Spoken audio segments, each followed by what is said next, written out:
Umengameli uthi isifundazwe eNorthern Cape sinamathuba amaningi okuheha abatshali imali emikhakheni efana nezokuvakasha kanye namagugu ambiwayo.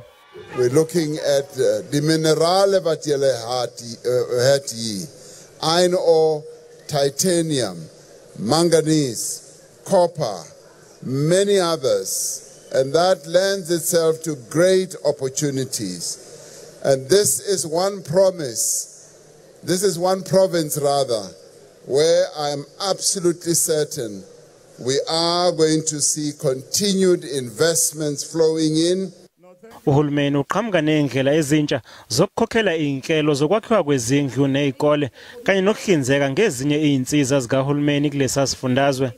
One of the things that we should start doing is to be forward looking and be able to plan forward and be able to finance the schools that should be built now and project the funding into the future.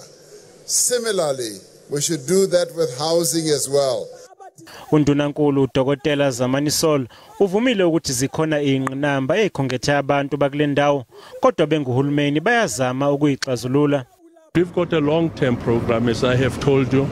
It's a commitment that we've made in 2019, 25,000 formal sites where we'll be able to move people with informal housing to be on formal sites, and that in itself will assist us. It will assist us to accelerate our housing delivery program.